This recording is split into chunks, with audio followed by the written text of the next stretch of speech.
নিজ বাড়ি ও নির্বাচনী এলাকা গোপালগঞ্জের টুঙ্গিপাড়া গিয়েছেন প্রধানমন্ত্রী শেখ হাসিনা। একদিনের সফরে সকালে গোপালগঞ্জের উদ্দেশ্যে যাত্রা করেন তিনি। প্রধানমন্ত্রী টুঙ্গিপাড়ায় জাতির পিতা বঙ্গবন্ধু শেখ মুজিবুর রহমানের সমাধিসৌধে শ্রদ্ধা নিবেদনের পাশাপাশি ফাতিহা পাঠ ও বিশেষ মোনাজাতে অংশ নেন। পরে আমার বাড়ি আমার খামার কর্মসূচির আওতায় দাঁড়িয়াকুল সমবায় সমিতির সদস্যদের মধ্যে ব্যক্তিগত তহবিল থেকে কৃষি উপকরণ ও নগদ সহায়তা দিয়েছেন প্রধানমন্ত্রী। এছাড়া আওয়ামী নেতাকর্মীদের সঙ্গে মতবিনিময় করবেন। বিকেলে ঢাকায় ফিরে আসার কথা রয়েছে প্রধানমন্ত্রী শেখ হাসিনার।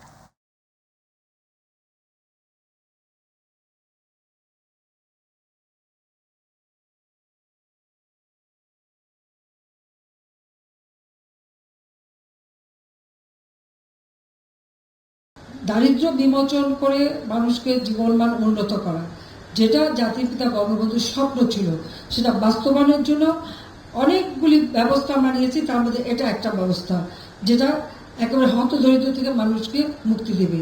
তাছাড়া আরেকটা বিষয় আমরা নিয়েছি, যেন কোনো মানুষ ভূমিহীন গৃহহীন থাকবে না, কোনো পরিবার।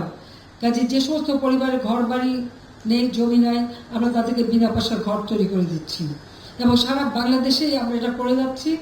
আমাদের অল্প কিছু বাকি আছে, তাহলে আমরা সারা বাংলাদেশটাকে ভূমিহীন মুক্ত গৃহহীন মুক্ত